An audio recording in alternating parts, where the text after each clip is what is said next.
its own people. That's our vision. We have a strategy as well. And because I'm going to bore you more with the energy strategy, I'm just going to skim through this. Our strategy is twin-pronged. We have a strategy for our urban areas, and we have a strategy for our rural areas. In urban areas, rather than giving $4 to $5 billion to 50 corporations, we've decided to create SMEs. We have starry-eyed young men and women who come out of colleges, and they don't find any place where they can get the startup capital to build small businesses. So we are committed to building small to medium-sized enterprises in urban areas. That's our strategy. So rather than focusing on trophies, $5 billion trophy which creates 500 jobs, would much rather create 40 lakh rupees, 60 lakh rupees kind of a small startup business which gives employment to about 3 people, 7 people, 10 people. And everyone in this room knows that about 60 to 80% of the employment nearly in every country of the world comes from SMEs. So we are no different. We also have an urban strategy of creating an IT infrastructure. And I think the Prime Minister has already spoken about it repeatedly. We are sending out hundreds of thousands of students, not 5,000, 10,000, hundreds of thousands of students to get trained in machine learning and AI. We believe that these young men and women who right now aspire to go abroad can stay in the country and plug themselves in the global value chains. Stay here, send their kids to local schools, be in their own community, take care of their parents, while plugging into global value chains and earning dollars. And for that we need training. So when the question is simple, the answer is simple. We'll train. And we have a number of contracts right now already ongoing within China, where every year we're going to send tens of thousands of students to go and get trained in machine learning and AI. And we very firmly believe that as the future moves towards this fantastic fantasia, our kids would plug into it. These dreamy-eyed young men and women who come out of colleges, they'd be the rock stars. And all of these pictures that you see on the wall right now, they'd be replaced. Not one of them would be left. And they'd be all young men and women coming out of colleges right now, whose pictures you'd see on these walls in the next 10 years. Our strategy for the rural area is even simpler. 50%, more than 50%, 55% of our population, of our people, employment of our people is in the rural areas. And our productivity is very low. Our productivity is half of what the productivity, agricultural productivity is in other parts of the world. So we are committed to improving the productivity. For the same acreage, for the same unit of water used, we're going to try to produce twice as much. That's our first strategy. That will take care of 50%, 55% of the population of Pakistan which lives in rural areas. And as you know, although we're struggling, we're very slowly stabilizing and moving towards GDP growth, which is modest right now. But our GDP growth rate for last year in agriculture was 6.4%. 6.4%. Twice or thrice as much as our overall growth in the GDP. So what we are saying is already happening because we're already doing it. And inshallah, we'll continue to move in that direction. We also know that most of the agricultural produce that we have is perishable. You've seen fruits under the trees that rot. You've seen that. You've seen vegetables that never make it to the marketplace. So our strategy is to create not big industrial parks, but to create very small industrial farms. In every district, whatever people are producing, we'd like to do value addition. We'd like to make jams and spreads and pulps and cold value chains and cold supply chains so that about a third of our perishable goods, fruits and vegetables that get wasted, down, actually stepped over by our own feet, will create value out of them. And this value would be of export quality. So that's basically our strategy for the rural areas. So we have an urban area strategy, we have a rural area strategy. I've segmented and laid it out for you, because if you carefully think about it, some of it is for mid-skilled people, some of it is for high-skilled people. The SME for mid-skilled people, the IT for high-skilled people, the productivity improvement for the existing agriculturists, and basically value addition for the forward-looking agriculturists. And all of this converges to what? Exports. IT is what? Exports. SMEs would form clusters, and what would the clusters do? Enhance exports. And what would value addition in the agricultural economy do? Exports. And if we can focus on these exports, some of the examples of which I've given to you, I think we'll get out of this mess. So I want to tell you, ladies and gentlemen, that indeed we are going through difficult time. But we are going to go through with this, because that's what makes Pakistan resilient, that's what makes Pakistanis resilient and great people. We've gone through a lot of hardship. There's a bit of hardship right now, but we'll go through this. This smoke screen would go away, and we'd begin to see the future that we've just laid out in a matter of hopefully a year or two. Now, do I further bore you with the energy, or is this good enough?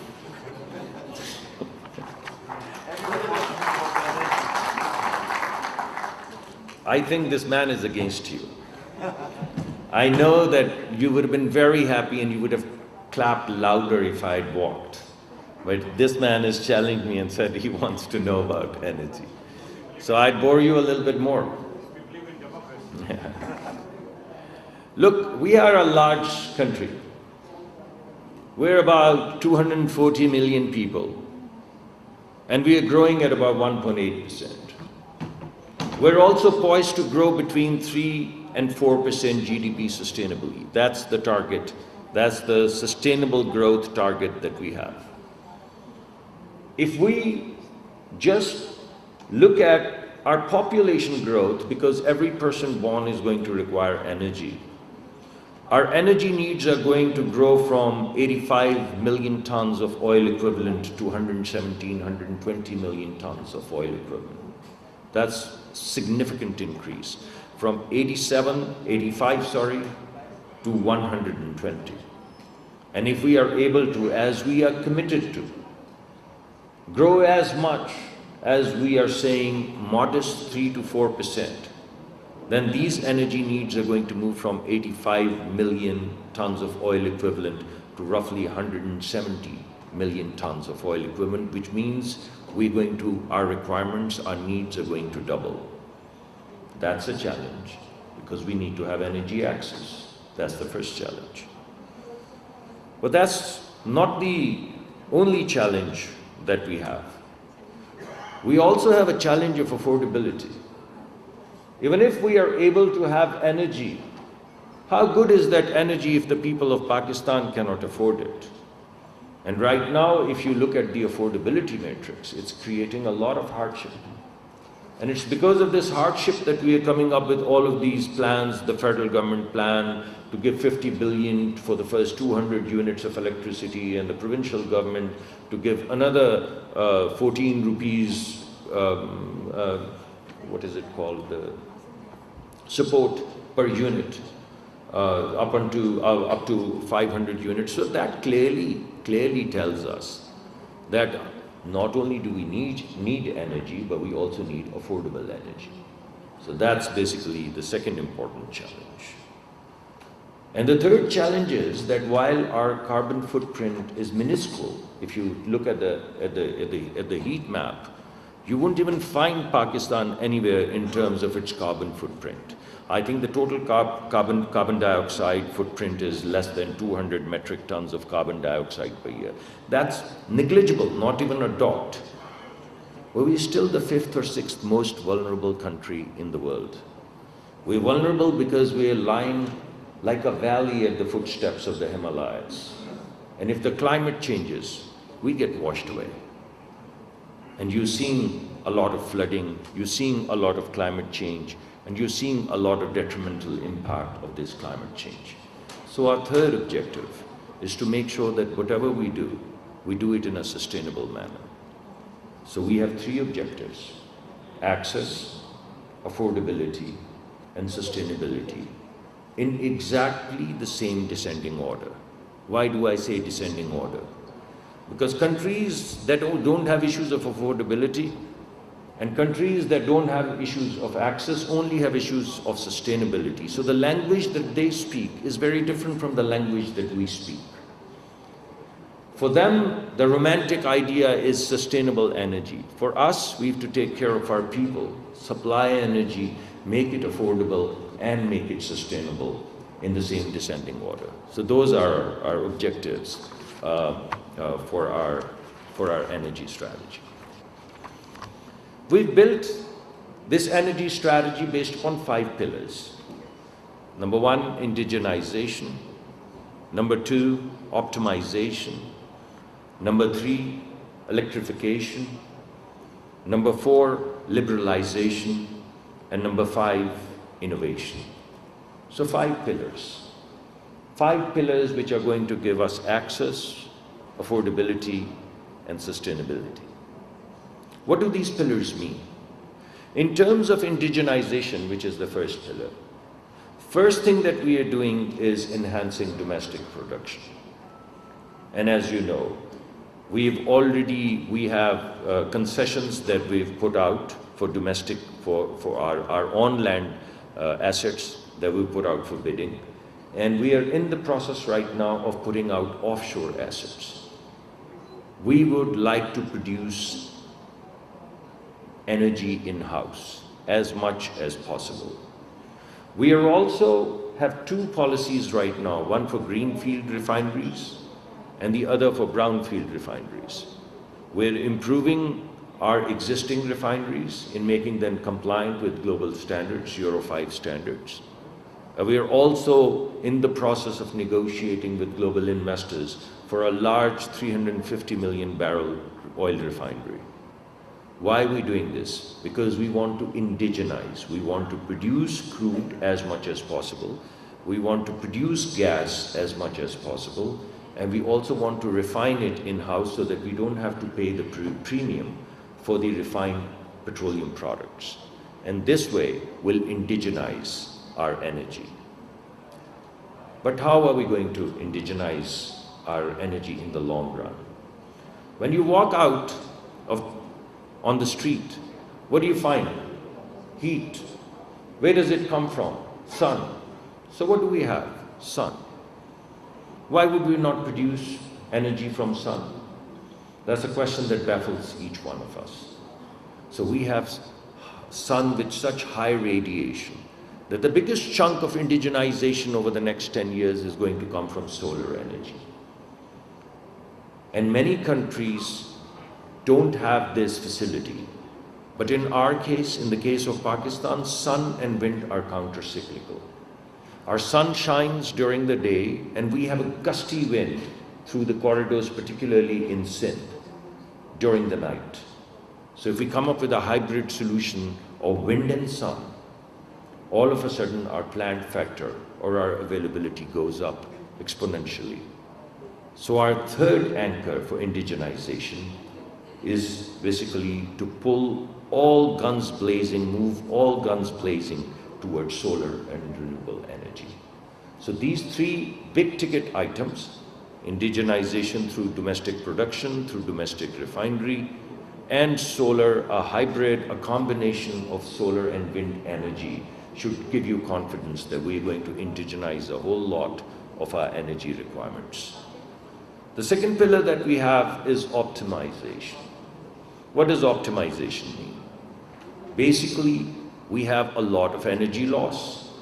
We have a lot of energy loss at our distribution companies. We also have an equal amount of energy loss in the way of UFG, which is unaccounted for gas, in the way of losses with our SWE companies.